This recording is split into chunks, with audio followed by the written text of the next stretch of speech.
It's recording. Hello, Renee. Welcome, and please. Hello. Welcome, everybody. Working with me means meeting my dog. That's just kind of the way it is. This is Lexi. My name is Rennie Slade, and I'm a communication coach and life coach. And I will start sharing my screen after I've removed my dog from my lap. There we go. So good to see you all here this evening. I'm very excited about doing another event for Internations, as always. Am I allowed to share screen? There we go. Lovely. There we go. Hopefully I'll just move that. Oh, I'm just getting myself sorted with my screen so I can go for it. Wonderful. Like I said, my name is Rennie Slade. I am a life coach and communication coach. I run a company called The Wise Learner, and I will briefly explain later on what the name is all about. But I'm really enjoying running it. It's a coaching company, a training company. I run a community as well on Facebook and all kinds of other things that I will briefly share with you. So The Wise Learner.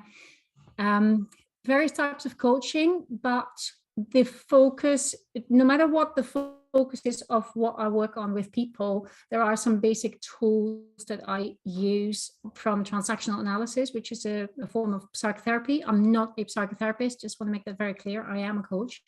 I have a very good working knowledge of the concepts of transactional analysis, as well as many other trains of thought. And, you know, I've done decades of studying, and I'm combining it all into my own work. So Tame the Triggers is a program which is specifically designed for people who want to improve their communication.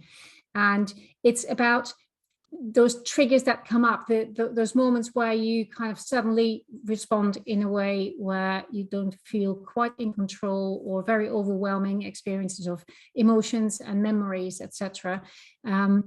This program is all about helping you understand why these triggers happen, why they are there, what you can do about them as well. And so you can end up just having much more calm and clear conversations with the people that matter most.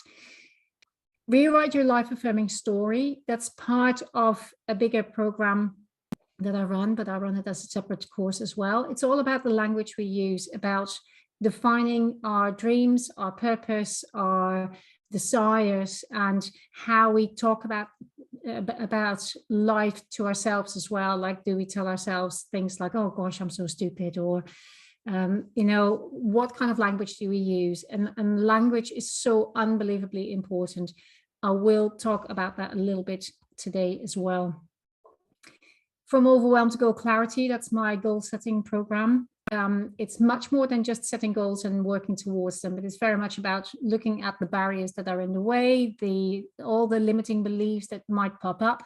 I'm going into this ever so slightly today because it's related to what I'm talking about fear. And then at the end, I would like to invite you to the Wise Learner Retreat, which runs next week. It's 5 days, 5 sessions. Replays are available. I've run it before. It's an amazing experience to run it, and I would love to invite you to the Wise Learner Retreat.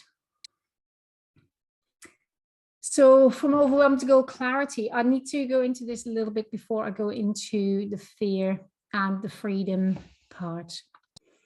Goal in this concept that I developed stands for game, outcome, application, and leverage. So let's have a quick look at what these mean. When I talk about game, I'm talking about, you know, this is where it all starts. This is where, you know, life is so much more fun when it's all exciting and fun, and where you feel that you're allowing yourself to be playful and dreaming and daydreaming and get excited and energetic. And this is the part of the framework where I look with my clients at those limiting beliefs. What is holding them back from achieving their wildest dreams? So here is where I start putting in these concepts of transactional analysis. And it was developed in the 1950s and 60s, and even though that's kind of old, they are incredibly useful tools to make things unbelievably simple to see, to overview, and then to get a grip on what your responses might be in particular situations and how you can develop choice instead of being on autopilot. So it gives people unbelievable basis of understanding who they are and why they are who they are, and which hurdles are in the way.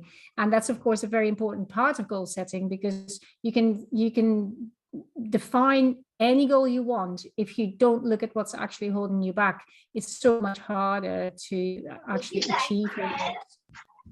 And so this is a big part of the work that I do, and I can't really go into much detail. Next week on the retreat, I will go into much more detail about this, but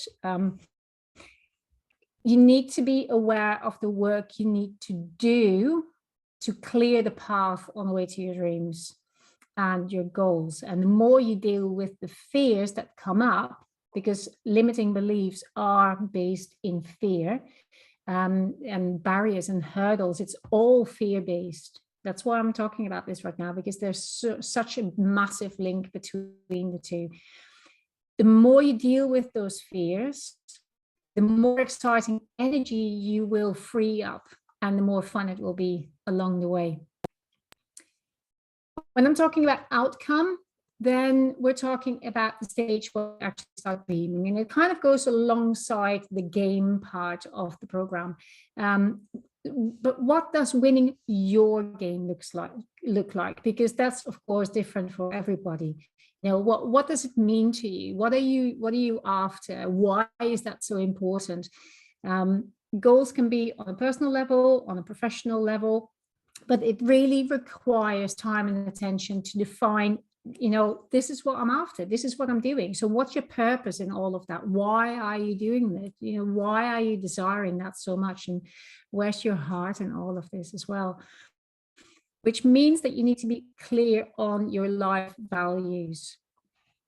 And that includes how you see yourself and your place in the world, how you relate to the people around you, and what you want to do with your precious time. Because you and I have as much time available as anybody else. So it's really important to make sure that you spend time on the right things on your way to achieving your outcome. But how you see yourself and your place in the world has got a lot to do with that game part that I was just talking about. You know, what is holding you back? How do you see yourself? And then, of course, application. You need to apply yourself. You need to really schedule things, time to take action. So when planning ahead, scheduling time for the most important things is really quite paramount, because we lead busy lives. And I'm just generalizing here. I can't look at everybody's individual circumstances here. So I can only explain this through generalization. On the whole, my experience with the people I work with and the people around me, and for a long time that was me as well, a lot of my time, people's time is spent on urgent things that need doing, things that need ticking off to-do lists, and there's a lot of stuff going on, and people reach the end of the day and think, I wanted to do this and that didn't happen. I wanted to make that phone call and that didn't happen. And there were all these things that are still undone. Some of these things, or most of these things, are actually really quite important for longer term gain. So outcomes that are much more kind of a long-term goal, that are way more rewarding to achieve than taking one more thing of today's to-do list. But often we haven't really got the time for those. There's a couple of flies. I hope you can't see them kind of flying in front of my camera. So the important things, what is important to you? And what's important to you often has a link to your life values. So that could be things like family time, but that means that you might then have to block time in your calendar to say, that's when I spend time with my family. Nothing else comes in the way. And you might have to then do kind of weekly reviews as well on, when am I going to look at how my week went? What was I planning on doing? And how did I actually manage to do these things? Or have I managed to kind of let all kinds of things get in the way? Plan time for exercise, relaxation, walks, early night even, that if that's important for you to get more sleep and look after your health, then you might just have to block that into your diary. Like, no, I'm not going to meet up with people. I'm going to have an early night. Whatever is important goes into the diary first. And if you want to plan ahead and schedule those important things into your diary, you might want to do that maybe on your weekend.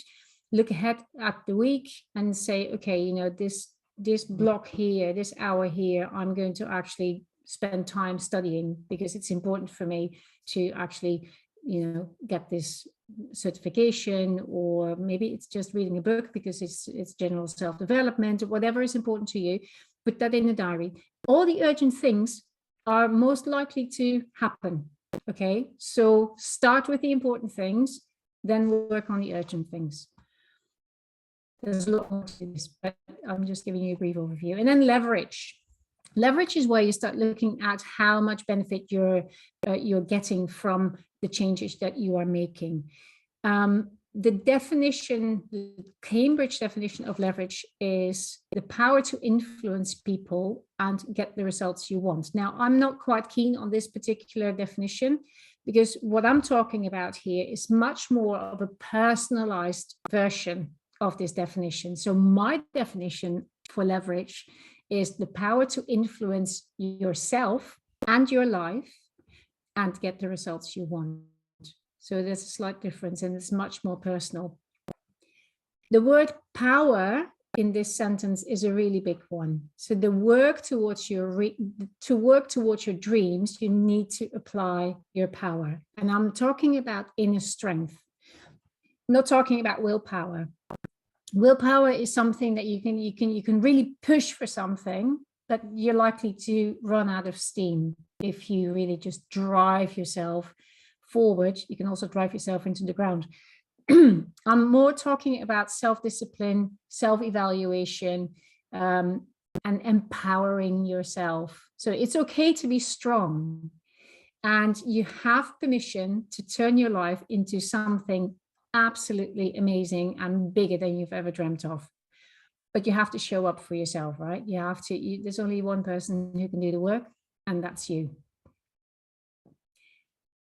So goal clarity, from overwhelmed to goal clarity, and repeat, because of course, game, outcome, application, and leverage, it's a never-ending cycle. I'm just going to turn this little light off here. The flies will go somewhere else to play. There are, once you're in that process of defining your goals and finding out what's holding you back, and you start working on you taking some action, and then you don't quite maybe get the benefit yet that you were hoping for, that means that there is another layer of limiting beliefs or barriers or hurdles, or there's something else holding you back. And it's like peeling layers of an onion.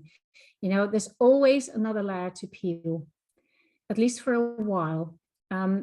Until you really get down to the core of what it is that's holding you back, and hopefully then you can resolve that and it will never play a part in holding you back again. But initially there might be quite a few layers that you might have to work through. So when you don't quite get the leverage that you were hoping for, you have to go back to the game, figure out what else is holding you back, adjust your outcome, adjust your application, and see what leverage you get, etc., etc. So it's kind of continuing. Now, when we're talking about the game part, about who you are and why it is sometimes difficult to find the freedom that you're after, we need to start with the brain. And there's something called the triune brain, and that means three. That's three parts to your brain. The first part is the reptilian brain. It's the smallest and oldest part of the developed brain, and it's about the shape and size of an almond. And it's also called the amygdala, which means Greek for almond. And it's all about survival. It's the oldest part of your brain, and all it wants you to do is survive. So either something is considered a threat or an opportunity. So all that part of your brain does is figure out whether it's a good or a bad thing what's happening. And if it's a bad thing, if it's a good thing, then it's, of course, not an issue at all. Then everything just happens happily. And if it's a bad thing, then there are some responses that you can go into. And one that you are most likely to have heard of before is called the fight or flight response. And I will talk about that in a little bit. The one that not a lot of people know about is the freeze response.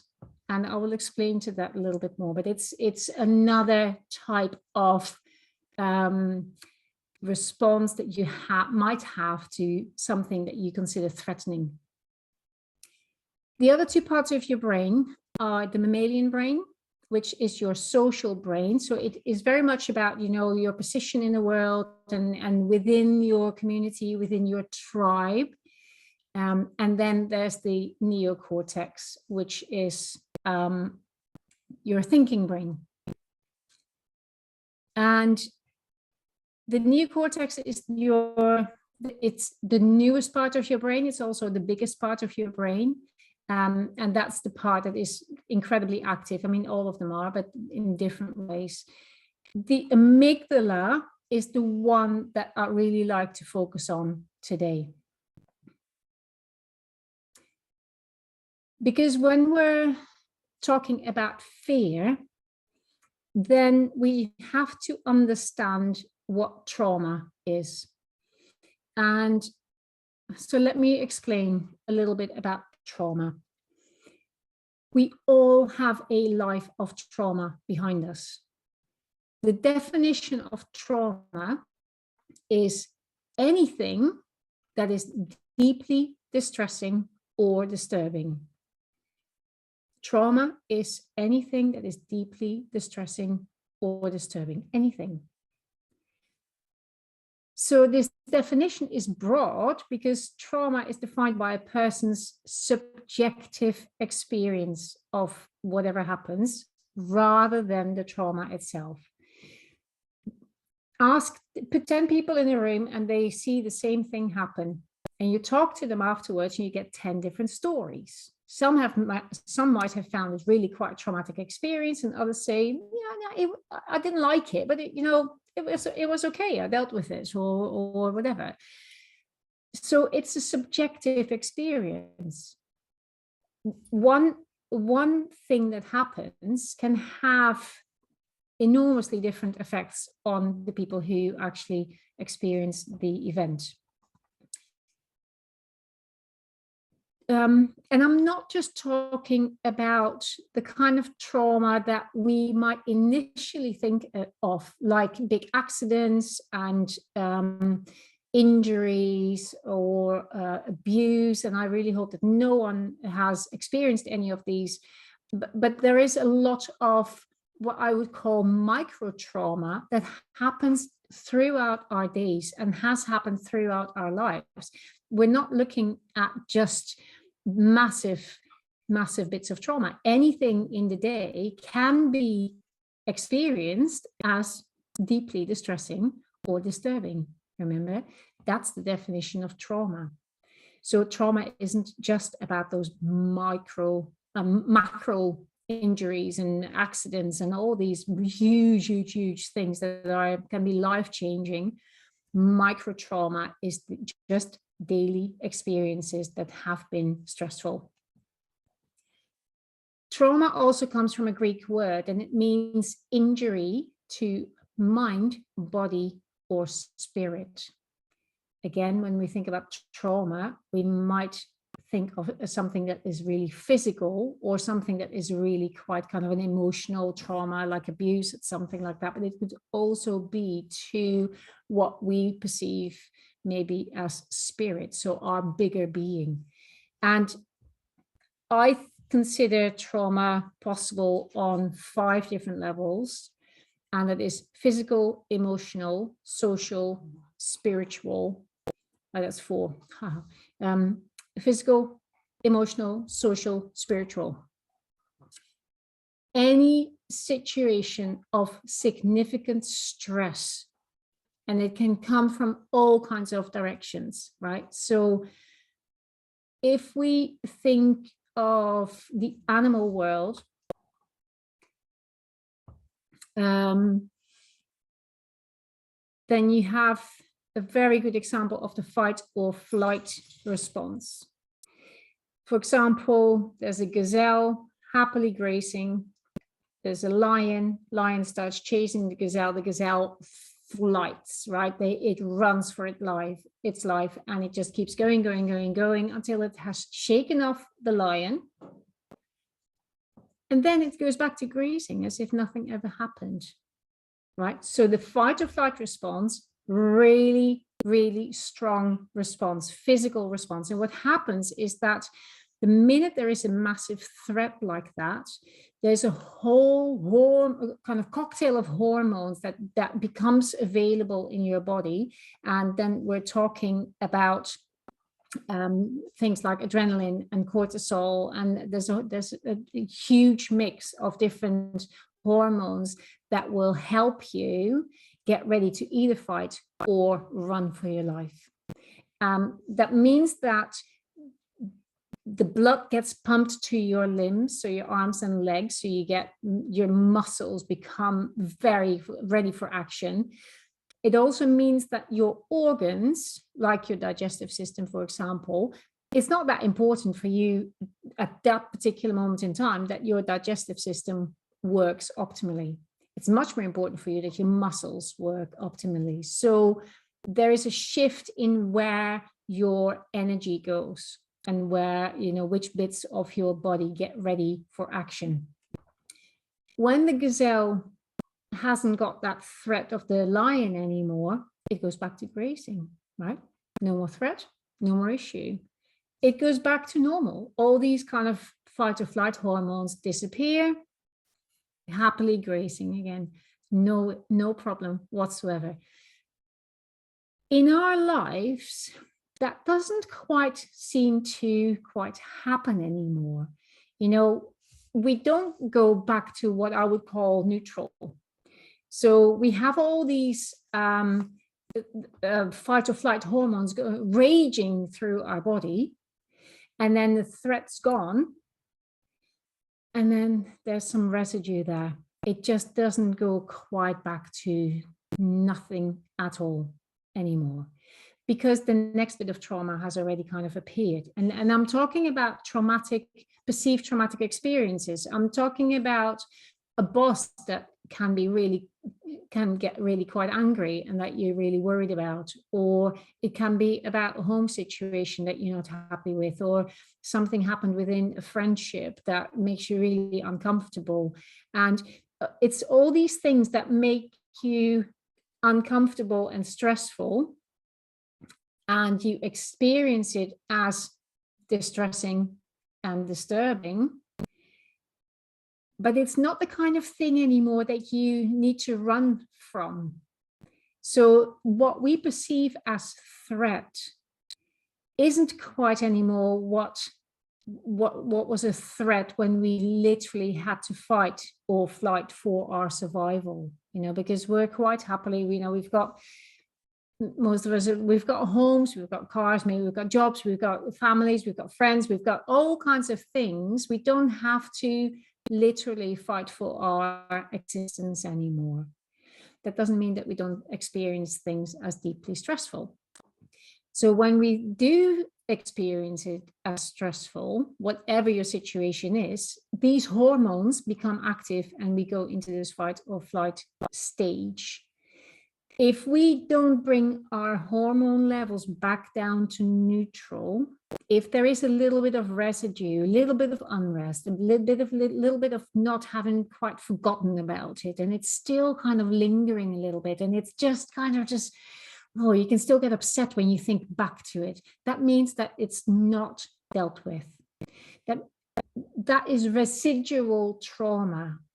So if you were to get completely back to zero, if there's no trauma anymore, if you've dealt with it, like, okay, dealt with it, don't have to think about it anymore. It's actually just kind of not bothering me anymore. It was unpleasant, but it's okay.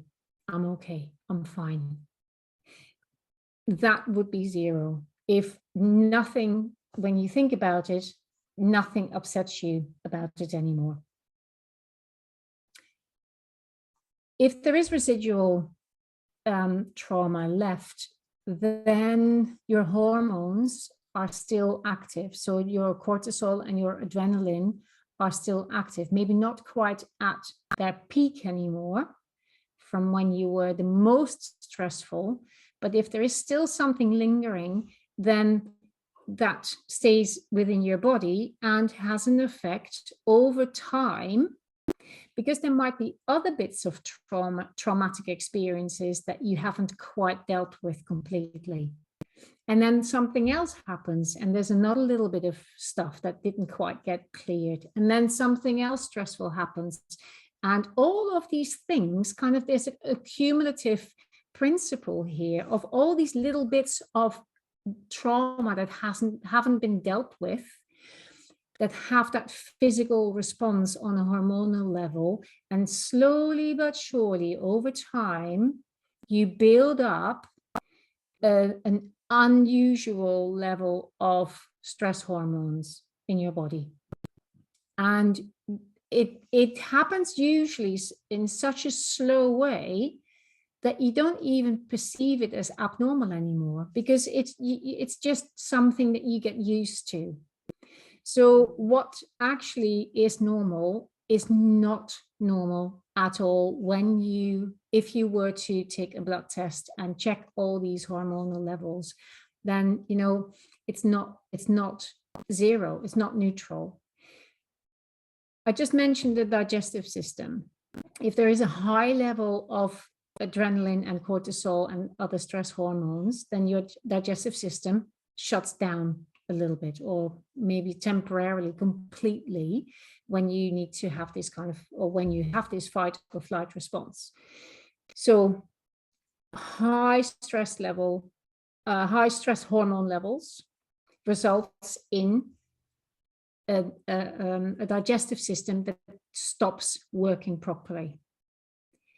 Over time, that can give issues, right? That can create real issues, because if there's a long period of a digestive system that doesn't work properly, then you can get all kinds of issues there on a physical level. You can get things like colitis and all kinds of, stomach upsets and ulcers, and other physical impacts could be high blood pressure, heart problems. There's, so much that happens as a result of, possibly as a result of, increased stress hormone levels over a prolonged period of time. So it's important to spend time bringing that stress level back to zero. Now, when the stress from a threat is so completely overwhelming that you might not even be able to fight or flight anymore, then there's another response called freeze. And when you go into freeze response as a reaction to a threat, then your body kind of just shuts down. So whereas with fight or flight response, your body goes into kind of action or gets ready for action, in the freeze response, it just doesn't do that anymore. It almost goes kind of, it goes limp. It goes like, nothing really works anymore. So this is the result of a different set of different cocktail of hormones. Endorphins are what is the one that is the main hormone here that becomes active, whereas the other one were adrenaline and cortisol and a lot of other. Here it's more endorphins. Endorphins is a pain reliever. So when something becomes so overwhelming that you just don't know how to deal with it anymore, you just start producing endorphins and your body shuts down. Now, it gives you the option of creating a little bit of psychological distance that protects you from that threat on kind of an emotional and psychological level. So it's almost like leaving your body to not feel the pain. And it's just an act of preservation, really. So anyway, there's so much to talk about when I talk about trauma and about what the brain does. But this is all the response of the amygdala that I mentioned earlier in your brain. It's threat or opportunity. It's either one of these two. But it's the threat response or the response to threat that can give long-term problems, because it also creates fear. Now, there's another thing that I need to, again, this is something I can talk about for days on end, and we can have wonderful discussions about this. But there is something called script, and it's one of the transactional analysis concepts that I mentioned earlier. Script is a story or kind of a life plan that you have decided on mainly before the age of 3. So if you go on this, you get born, you have all kinds of experience that happen in a period of your life where you are not capable of using conscious thought yet. You're not quite yet capable of language.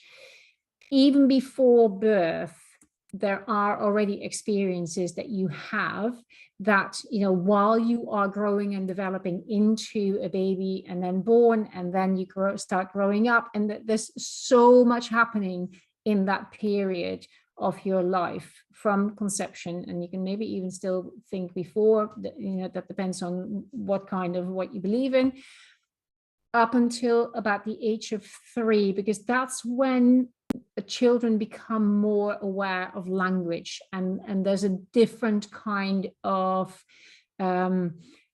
consciousness developing. But up until that period in your life, that doesn't mean you haven't learned anything. That doesn't mean that you haven't experienced anything. That doesn't mean that you haven't kind of concluded things based on whatever it is that you've experienced. Now, Eric Berne, who developed transactional analysis, called this script. So anything that has happened in those first few years of your life, you have already kind of built a story around that, like, okay, so that's what life's all about. This is how things work. And very unintentionally, just as an example, a baby cries. Not always easy to figure out why the baby cries. So the parents might think, oh, the baby is cold, and they put a blanket on top of it. The baby was actually hungry and already warm, so it didn't need another blanket. It just wanted some food. So the baby with that experience doesn't get its needs met. So whatever it needs doesn't appear. The food doesn't appear. And it means that in this unconscious, in this subconscious awareness, the baby might conclude, like, okay, so if I cry, I don't get my needs met, or if I'm hungry, I'm not getting fed, or they're not looking after me, or I'm crying and nobody's coming to look at what's going on. They want me to go to sleep. So there's all these kind of things happening, and with the best intentions from the parents, it might not quite completely work out for the baby, or the baby might start developing this idea in this is all very primal, very subconscious level development.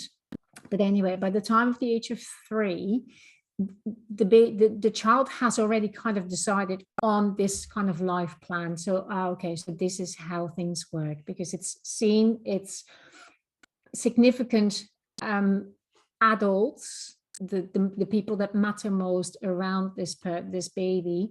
The baby has seen these parents behave in a particular way, act in a particular way, say things, etc., believe particular things. So that's all taken into your subconscious. And this is really important because we are not very aware of what we decided on. You know, the story we decided on about what life's all about plays in our subconscious, and it kind of runs as a bit of an autopilot, but it can really impact on the things that we consider to be frightening or that make us fearful. Or sometimes you might have the experience like, yeah, I really don't like spiders. I honestly don't know why. I can't really think of anything that ever happened, but I'm absolutely terrified of spiders. There might not be a logical explanation, because a lot of that might happen in your subconscious, or you might walk into a particular room and you think, oh, I don't really like this. And you don't know why. So there are all these kind of experiences that you might have that you don't quite understand where that is all coming from. I said earlier that in an ideal situation, when the threat is gone, your body goes back to this kind of normal, this neutral place. And that is both for the fight or flight, as well as the freeze response. You know, so when your body has kind of shut down, it also needs to kind of gear back up again after that freeze response. It needs to go back to normal, but from a different direction. The problem develops when the fight or flight or the freeze responses are ongoing. You know, that's that residue that I mentioned. When the perceived threat has gone away, and this turns chronic, so long-term, it also makes us actually more alert and more fearful. So if we have higher levels of adrenaline, then we are already more on edge, literally more on edge than when our hormone levels are normal, are neutral. So a lot of what happens and what we perceive as a threat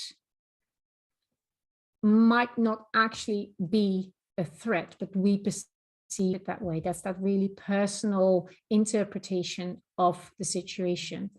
Now, fear, when we experience fear, and this is really important, when we experience fear when there is a situation that isn't actually threatening, that doesn't quite need that fight or flight response, but we're still fearful, then we have it's perceived potential trauma. I hope you understand that. So our fear, the fear that we experience, is actually not a response to what is happening right here, right now, but is a response to what we have experienced before as traumatic experiences. So fear is an emotion, is an experience that is based on our past, not on our present, not on our right here, right now. When we are worried, then we think that things are going to be traumatic. So at that point, we are trying to predict the future, or maybe successfully predict the future in our emotions. We think that that's really going to happen. Whatever happens, happens. You know, we don't, whatever has happened, happened, and whatever will happen, will happen. But it's only in the here and now that we can change this. The minute we feel fear, on the slide it says false evidence appearing real. There are some other acronyms around fear, but I really like this one. False evidence appearing real, because the feeling is real. What it is a response to, so you really experience it as fear, but it's a response to something that appears to be real and probably isn't. So I hope that makes sense. It's the experience of fear is based on your past experiences, and worry is based on what you think will happen as traumatic in the future. So I already mentioned high blood pressure, high cholesterol. So this, if you spend a lot of time in this kind of fear state, then it's really it can have really quite big implications. It can also affect, so I already mentioned some of the physical effects it can have. But for example, high levels of stress hormones, of adrenaline and cortisol, can also start affecting your short-term memory. And it is my experience, and I'm not a scientific researcher, so don't hold me to this, but it is my experience it's my own experience, as well as what I have found in, you know, all these conversations I've had with clients. When people who are more in kind of a high anxiety state, they seem to be more of a fight or flight person. And people who feel more kind of depressed seem to be more of a freeze response person.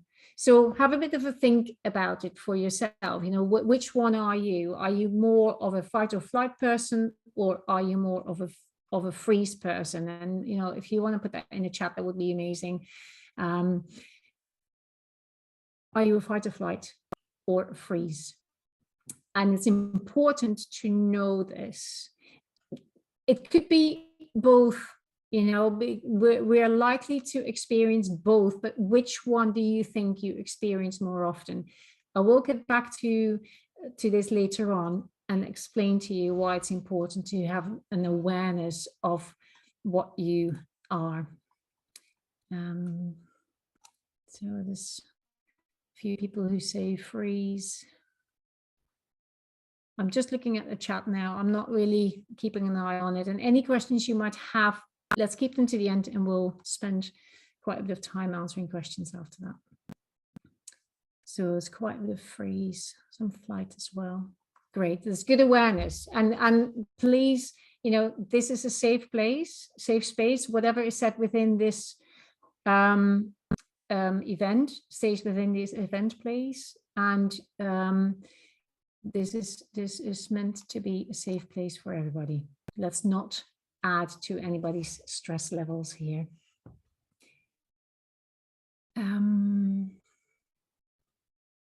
Right, so how to then move forward, right? Because how do you then deal with, because fear, as long as you are in fear, you won't feel free. You know, they can't live in the same space. But you need to understand how you function and how this fear impacts you, because whatever happens in the now or future, that's new information. There's new stuff that comes to you. But if you deal with this new information with your old paradigm, your old way of dealing with it, your old programming, your old fears, then it's going to be hard, right? You're judging something new based on the experience of something old. So this, you're judging new knowledge with an old paradigm, and then things can get really quite kind of messed up, because it doesn't often fit together. So your way of thinking, your paradigm, the way you define things needs to change. Like I said before, the predator doesn't have to be an animal. It's very unlikely that you're going to be chased by a lion. But like I said, your angry boss, disappointed parents, children that don't seem to listen to you, the outside world, there's a lot going on right now, worry about the future, whatever your experience, whatever you experience it as stressful, that is what you need to kind of look at. And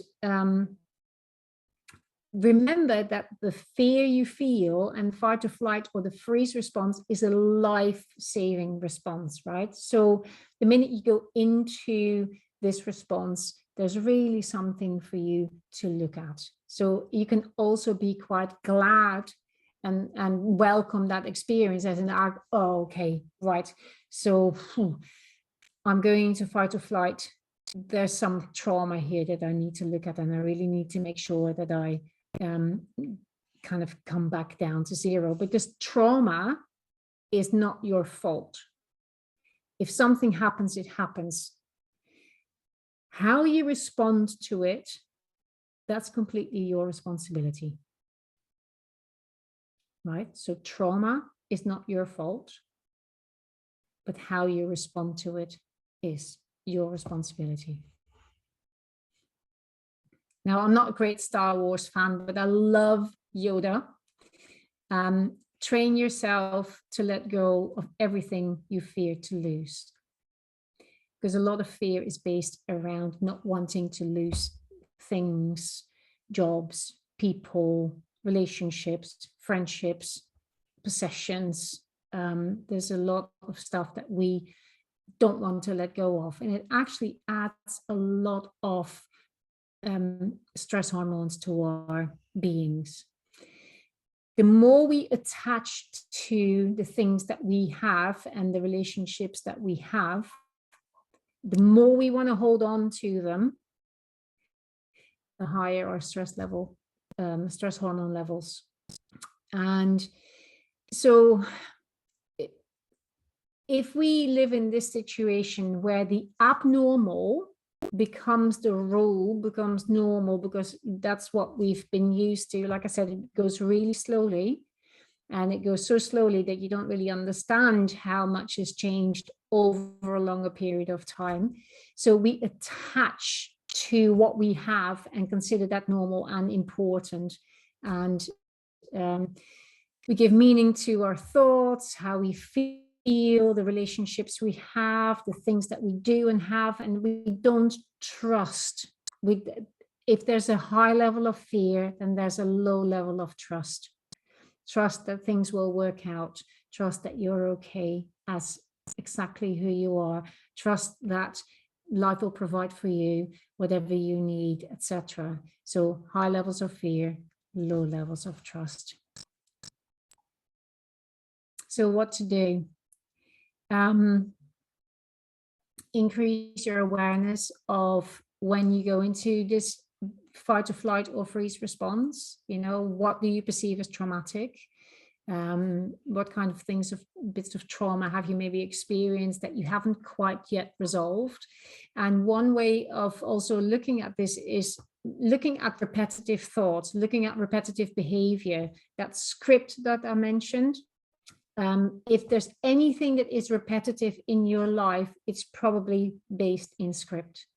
So becoming aware of this more repetitive thinking, repetitive, why does that happen again? Why am I thinking that again? As soon as you use the word again, then there's probably something for you to also look at. And increasing your level of acceptance of the situation as it is, being in the now, no matter how difficult it might actually be. If you keep thinking about everything that's happened and everything that hasn't happened yet, then there's no acceptance. The acceptance bit is right in the middle. is right here, right now. So what are you really thinking in a particular situation? What are you feeling? And, if you then pause for a second, that gives you a moment of control, an opportunity for control. So that's where you might just have to take a deep breath and think like, oh, what am I actually going to do with this emotion? Is it appropriate to the situation I'm in? Is my stress response really the right level of stress response to what's actually happening right now? And so you might have to question yourself a little bit. You might have to just take yourself under a bit of a what's it called again? Kind of a bit of a loop, and really think, magnifying glass, that's the word I was looking for. Really look at your own behavior and at your thoughts and your feelings, and put them under a magnifying glass and think, what am I doing here? What's happening? How does my response relate to the situation, etc. And every circumstance and every situation you're in, you can't just erase everything that's happened, but it's about not attaching to that emotionally. If you could look at every situation that's happening now as with a clean slate, trying to be as neutral and normal as possible, and approach this new situation as if nothing has happened before, then you're most likely to have more appropriate response to it, if you know what I mean. Right at the beginning, I talked about taming the triggers. Of course, that we're talking a lot about, reactive responses. There's a difference between a reaction and a response. A reaction has much less control over it than a response. So there's a lot of stuff happening in your subconscious, in your unconscious mind, and that script, the story, the things that you tell yourself, the language that you use, might indicate that there's something for you to still deal with. So find support as well. If you really find this difficult, it's okay to say, you know what, I'm finding this really hard. I can do with some help here. Talk it through with people. Now, this is why it's important for you to understand, what kind of response you have. Because if you are more of a fight or flight person and you get into this action state, you need to kind of go back to neutral by calming everything down. So being in the here and now, leaning into that situation as in like, oh, okay, let me just kind of feel what's going on here now, and breathe. Slow yourself down, calm yourself down. With every breath you take, you create a little bit of distance. Just a bit of trivia here. You cannot breathe deeply and cry at the same time. It's physically impossible. So if you find yourself getting really upset and emotional and you start focusing on your breathing, you can probably find an effect, experience an effect on that. Now, on the other hand, if you're more of a freeze person, so if you're more kind of a slowing down and don't know what to do anymore, you need to do the opposite. Dance, shake, jump, laugh, have fun, watch a funny movie or whatever. So anything to actually get you a little bit more active. So that's why it's important to kind of understand your response so you can figure out in what way you can counteract that a little bit. All of this work will help you build new neural pathways. And going back to that goal framework that I was explaining earlier, the game part there is very important. Dealing with your stress responses, with your fears, with your limiting beliefs, that's all stuff that's in the way of you achieving that freedom that you might be after, achieving your goals that you're dreaming of. And so to put things into action, you have to build new neural pathways. That means that you have to shift your paradigm. You have to kind of change the way you believe. You change your life plan in such a way that it actually becomes something that supports you instead of holds you back. So true freedom, it's absolutely possible.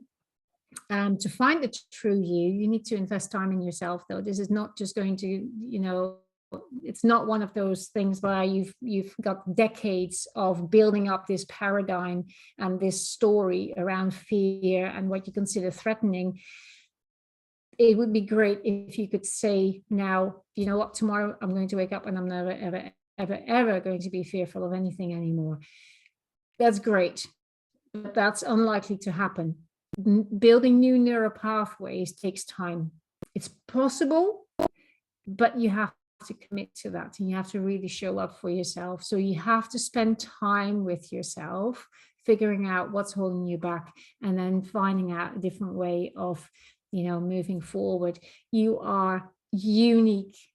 You're absolutely wonderful as you are, with all your traumatic experiences. You know, it's made you who you are. And what you need to understand is whatever has happened up until now, you've survived every single most traumatic day in your life. And that's powerful. You know, never forget how powerful you are. Develop your ability to trust. As people, as human beings, we have an innate ability to trust, but we've had all kinds of things get in the way. Follow your gut instinct a little bit more. It's got a lot to tell to you. More being, less doing and thinking. And it is possible. True freedom is really possible. And the more you bring out your true self, the more true freedom you will create. Thank you so much for listening, and I hope this has been useful. I will hang around for as